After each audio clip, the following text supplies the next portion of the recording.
All right, Shalom. First and foremost, I want to give all honor, glory, and praises to Yahweh, Ba'ashim, Yahweh Shai, Ba'ashim, Rakar Kadash. Double honors to the apostles and the elders of Great Millstone. Peace, love, and salutation to the hopefully elect out there. All right, it's the brother Azariah here with the Pittsburgh GMS camp, and been going over the Daniel. I've been going over the GMS homework lately, and got to the portion of the homework where you're supposed to go chapter by chapter and break it down.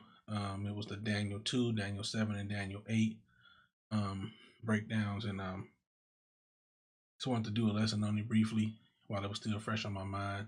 And just like I said, just want to briefly touch on it, not go super duper deep into it, but hopefully through the power and spirit of Yahweh, this will be an edifying lesson. All right. So Daniel 8 verse 1.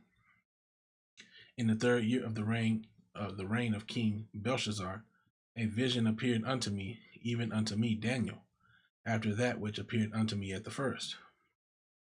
And I saw in a vision, and it came to pass when I saw that I was at Shushan in the palace, which is in the province of Elam, which is those East Indians, hello buddy, those guys. And I saw in a vision, and I was by the river of Ulai. And no offense to anybody who speaks that way.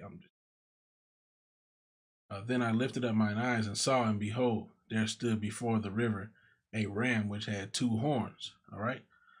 And this ram that has the 2 horns represents the Medes, the Medo-Persian Empire.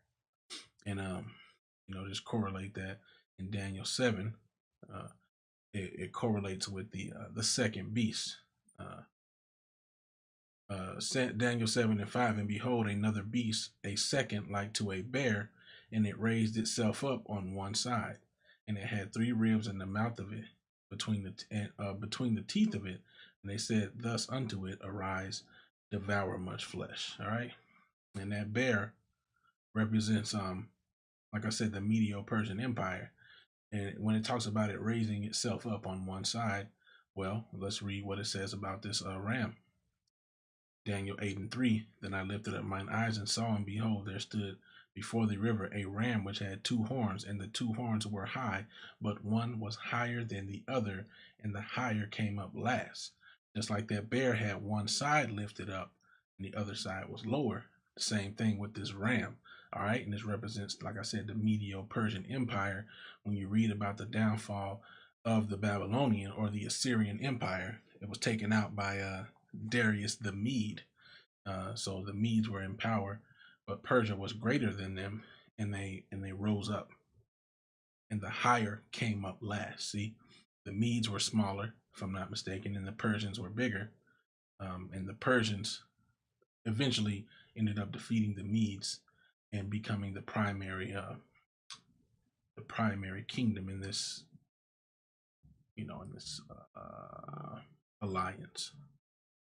Like I couldn't think of the word. Daniel 8 and 4. And I saw the ram pushing westward and northward and southward, that no beast might stand before him, neither was any that could deliver out of his hand, but he did according to his will and became great. So if you look at that movie, like the 300, when you look at the Persians, they were a great army. That freaky looking dude, King Xerxes, when he came to Leonidas, he was all weird looking, but you saw what they had. They had elephants. They had those guys who they called the Phantoms. They had a vast army, so vast that they would shake the ground with when they would come to battle. All right, so this is still talking about the Medo-Persian Empire. All right, verse 5. And as I was considering, behold, an he-goat came from the west on the face of the whole earth, and touched not the ground, and the goat had a notable horn between his eyes. So this goat represents the Greeks, okay? Alexander the Greek being the general thereof, or the leader thereof. And so let's just correlate that. It also talks about the Greeks in Daniel 7. Let's see, Daniel 7 and 6. After this I beheld, and lo, or behold, another like a leopard, which had upon the back of it 4 wings of a fowl, The beast also had 4 heads, and dominion was given to it. All right, so you know, according to the breakdown I received from watching Apostle Tahara's breakdown on this, when you talk about verse 5, and as I was considering, behold, an he goat came from the west on the face of the whole earth, and touched not the ground. Now, that's how fierce, that's how swiftly they were conquering the different nations, And so I thought that was interesting. When you go to Daniel 7 and 6, it says, it was like a leopard which had upon the back of it 4 wings of a fowl, and that represents it touching not the ground, Even the Babylonian Empire had the eagle's wings, and the Babylonians or the Assyrians were a great kingdom as well. Anyway, let's move along. All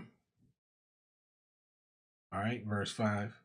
And touched not the ground, and the goat had a notable horn between his eyes, and that horn represents Alexander the Great, or the Greek, or the creep, Alexander, who Edomites and those who don't know what we call him here in GMS, Alexander the Great,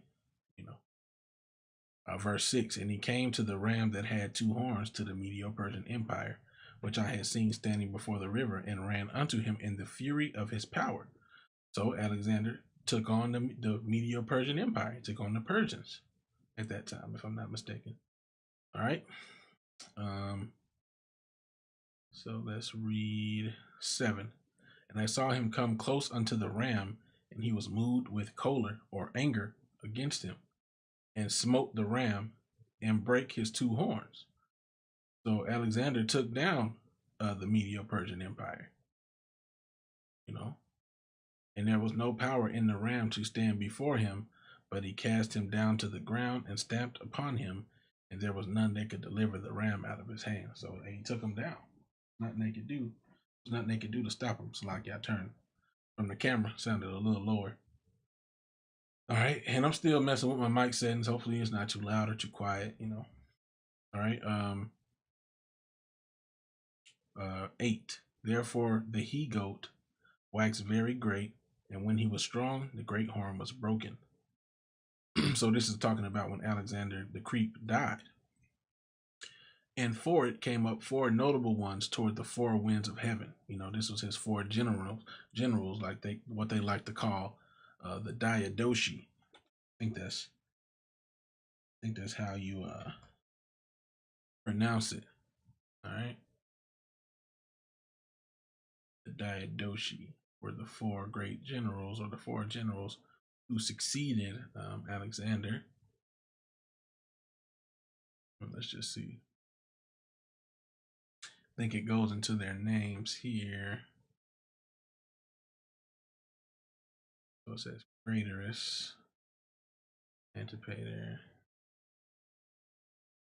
Okay, here we go. Ptolemy, Kyrinos, Demetrius, Alexander. And like I said, I didn't want to get too deep into it, but there were 4 generals. I might click on one more link and see if I can find it.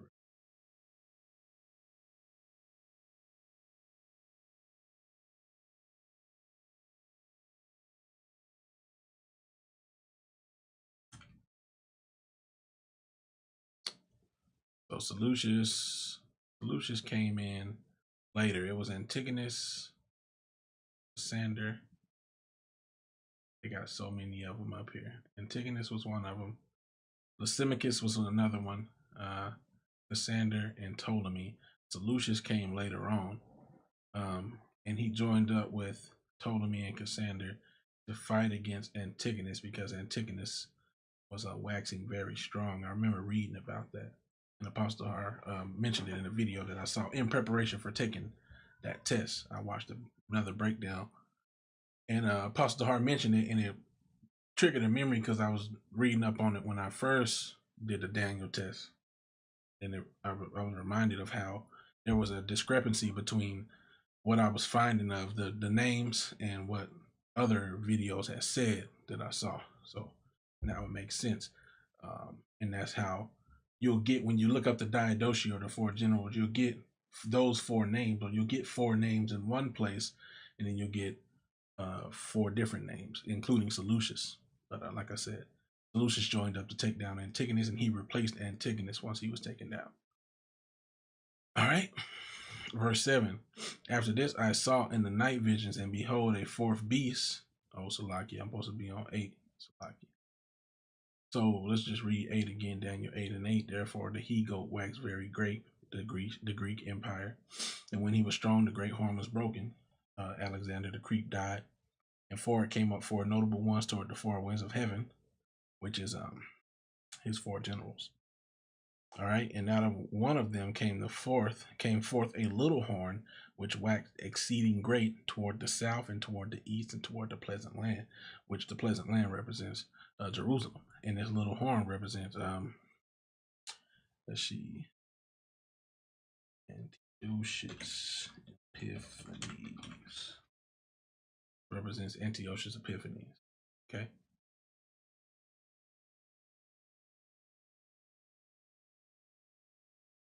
And this is who it represents. Let's keep going.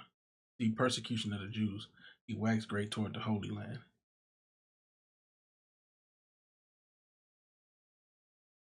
See, the Seleucids, like the Ptolemies before him, had a mild suzerainty. Blah, blah, blah. They basically allowed Judea to have their own sovereignty to some extent, but like it says, this policy was drastically reversed by Antiochus, resulting in harsh persecutions and a revolt against his rule, the Maccabean revolt. And the account is in the book of Maccabees, book of First Maccabees. I think starts around chapter 4. You get the account of what what Antiochus Epiphanes did to the Jews, and it goes to to our people, and it goes into it in Daniel 8 as well. I think I'm done with 7. If not, I'll open it later. All right, Daniel 8 and 10. And it waxed great even to the host of heaven, and it cast down some of the host and of the stars to the ground and stamped upon them. So this represents how he took down some of the tribes of Israel, how he took some of the children of Israel down and persecuted us and destroyed us, All right. Verse 11, yea, he magnified himself even to the prince of the host, and by him the daily sacrifice was taken away, and the place of his sanctuary was cast down. All right. And so when it talks about him magnifying himself to the prince of the host, he basically defied the Most High, He defied the Most High, and he took away the place of daily sacrifice by ransacking the temple, taking the goods, taking the treasures out of the temple. And he also, in the place of his sanctuary, he ransacked the temple. He ransacked the temple. Verse 12, and an host was given him against the daily sacrifice by reason of transgression, and it cast down the truth to the ground, and it practiced and prospered.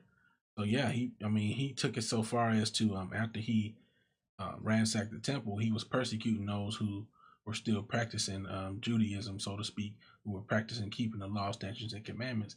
He persecuted them, unto death in many cases. All right, verse 13. Then I heard one saint speaking, and another said unto that certain saint which spake, how long shall be the vision concerning the daily sacrifice and the transgression of desolation, to give both the sanctuary and the host to be trodden under foot?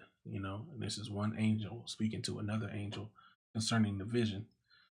All right, verse 14, and he said unto me, unto 2,300 days, then shall the sanctuary be cleansed. All right, and this was 2,300 days, literally, because after a certain amount of time, which it tells you in the book of Maccabees, they actually rebuilt the temple, and they, I believe, they put walls around it. Let's see. Oh yeah, here we go. So when you get to First Maccabees chapter 4, it just talks about how they saw the temple burned up. Verse 38, First Maccabees 4 and 38. And when they saw the sanctuary desolate, and the altar profaned, and the gates burnt up, and shrubs growing in the courts, as in a forest, or in one of the mountains, yea, and the priest's chambers pulled down, they rent their clothes and made great lamentation, and cast ashes upon their head. And so then it talks about how they started repairing it. And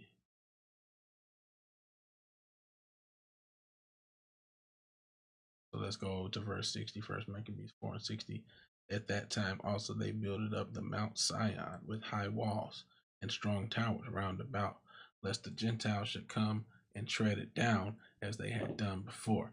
So see, this was a literal close amount of time later, 2,300 days later, which I didn't do the calculation of math, but as you can see in the account, that a certain period of time later, not too far off from the original, from chapter 1 to chapter 4, you see them rebuilding the temple and cleaning the sanctuary. All right, Daniel 8 and 15. And it came to pass when even I, Daniel, had seen the vision and sought for the meaning, then behold, there stood before me as the appearance of a man. So this was an angel. And it was the angel Gabriel. Verse 16. And I heard a man's voice between the banks of Ulai, which called and said, Gabriel, make this man to understand the vision. All right. Salaki 17.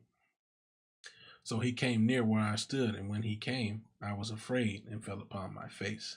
But he said unto me, understand, O son of man, for at the time of the end shall be the vision. So this is not talking about the times we're living in today. This is talking about the end. It's later. This is later on, because at this time they still in the Babylonian captivity. They're still in the Babylonian or Assyrian Empire with King Belshazzar.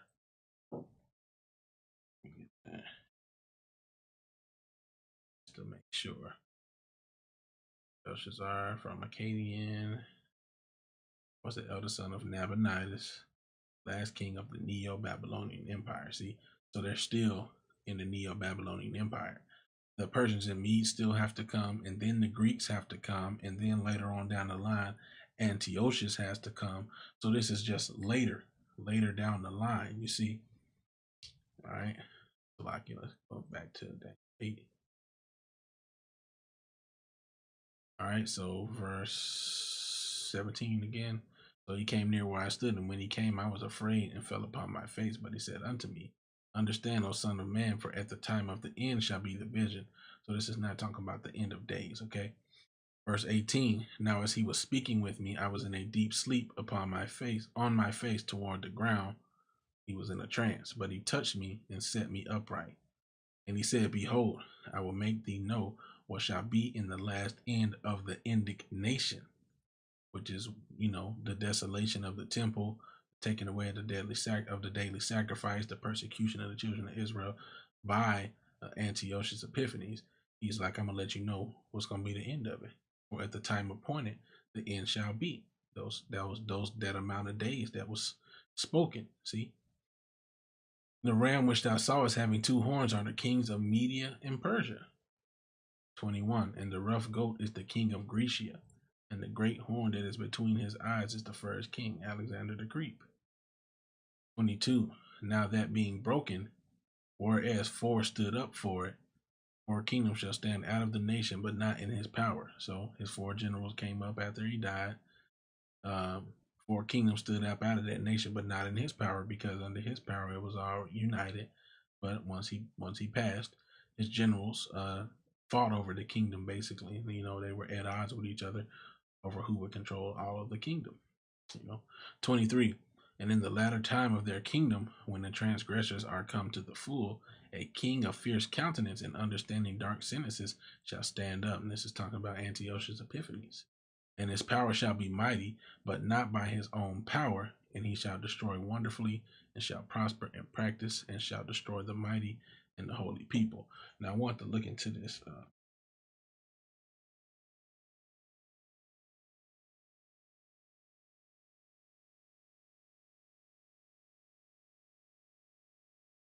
All right, Antiochus. So when it says that his strength would not be in his power, it was because he had mercenaries. All right. So maintaining an independent Judean state. The fighting spirit of the Jews was all the more impressive because at the beginning of their rebellion in 166, Antiochus had just demonstrated his might to the world at Daphne near Antioch with a grand review of his army. 46,000 foot soldiers were on parade, among them a Macedonian phalanx of 20,000 and 500 mercenaries equipped with Roman arms, followed by 8,500 horsemen, 306 armored elephants. All right, so as you can see, he had some Macedonians with him, and also he had 500 mercenaries. So he had a great army, but it wasn't necessarily in his own power. And his power shall be mighty, but not by his own power, because he had mercenaries and other people joined unto his army. And he shall destroy wonderfully, and shall prosper in practice, and shall destroy the mighty and holy people. He took down the Jews, man. He took down our temple. He destroyed us as a people, not completely, of course, but he did a number on us, man. Daniel 8:25. And through his policy also he shall cause craft to prosper in his hand, and he shall magnify himself in his heart. This is what Esau does even to this day. And by peace shall destroy many, meaning he would make pacts with people, but he wouldn't keep them. He would make agreements, but he wouldn't keep them.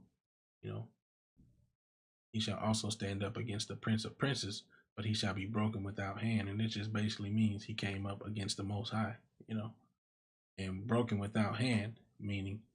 Now, I think the story differs when you go into secular history than what you read in the scriptures. I believe in secular history, it says that he was assassinated, if I'm not mistaken.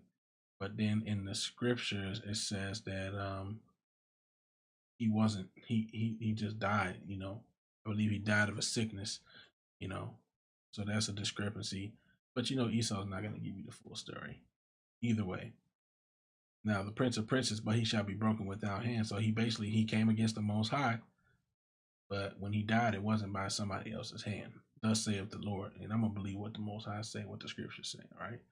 Daniel 8:26. And the vision of the evening and the morning which was told is true. Wherefore shut thou up the vision, for it shall be for many days. Like I said, he was still in the Babylonian captivity, and it wasn't gonna come to pass until well into the Grecian persecution during the time of Antiochus Epiphanes. 27. And I, Daniel, fainted and was sick certain days. You see, he was sick, man. Afterward, I rose up and did the king's business, and I was astonished at the vision, but none understood it. And basically, he didn't understand it, even though it was described unto him, because it was for to come much later, at a much later time. And, let me see. Oh yeah, so this is what the scriptures say about Antiochus dying. So I had to look for it a little bit. And also, when you do this search right here, it says he cause of death was disease. So let's go to First Maccabees. Let's see, 6 and where should I start?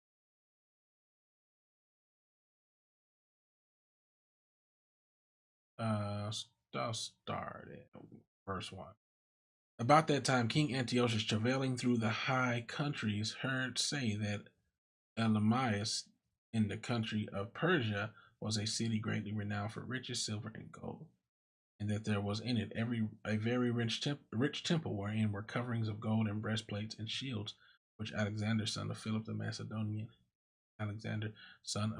Macedonian king, who reigned first among the Grecians, had left there. Wherefore he came and sought to take the city and to spoil it, but he was not able, because they of the city, having had warning thereof, rose up against him in battle. So he fled and departed thence with great heaviness, and returned to Babylon. Verse 5.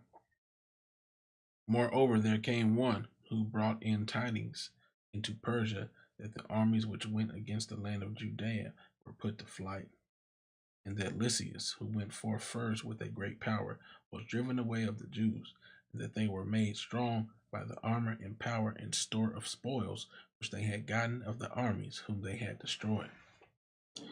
Also, that they had pulled down the abomination which he had set upon the altar in Jerusalem. That's the abomination of desolation spoken about. in Matthew and also in Daniel that we just read. And that they had compassed about the sanctuary with high walls as before, and his city Bethsura. Verse 8, and when the king heard these words, he was astonished and sore moved, whereupon he laid him down upon his bed and fell sick for grief, because it had not befallen him as he looked for. So he was sick. You know how they be like, oh, you sick, when something don't go somebody's way, when he literally got sick, Verse 9, and there he continued many days, for his grief was ever more and more, and he made account that he should die. And this is when he called the generals, and I believe, and told him he was about to die. Let me just skim down. 6 and 13. I perceive, therefore, that for this cause these troubles are come upon me, and behold, verse 12. I'm gonna read that now. Let me see. Did I skip for no reason? I'm gonna read 10, man. Wherefore he called for his friends and said unto them, the sleep is gone from mine eyes, and my heart faileth for very care.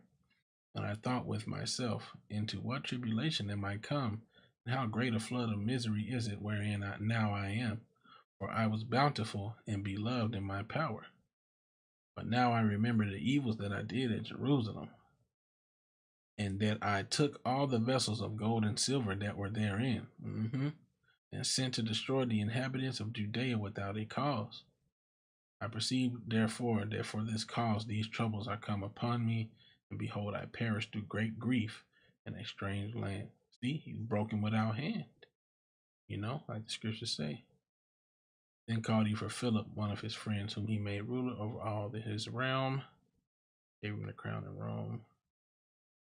To the end he should bring up his son Antiochus and nourish him up for the kingdom. So King Antiochus died there in the 149th year. Yeah, so I just wanted to go on that, go into that. That's how he was broken without hand, when you get into I guess I closed Daniel up one more time, Daniel 8. All right.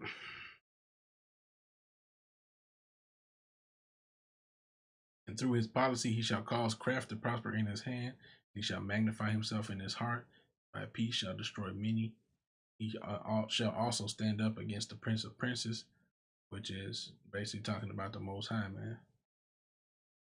But he shall be broken without hand. And that's how he was broken without hand. He died of grief. Basically died of a damn broken heart. Damn devil. Oh well. Anyway, hopefully this lesson was edifying, through the spirit and power of Yahweh Bashim Yahushai. I want to give all honor, glory, and praises to Yahweh Bashim Yahushai, Bashim Rakakadash. I got my hands down here. Double honors to the apostles and elders of Great Millstone. Peace, love, and salutation to the hopefully elect out there. All right, with that I'll say shalom.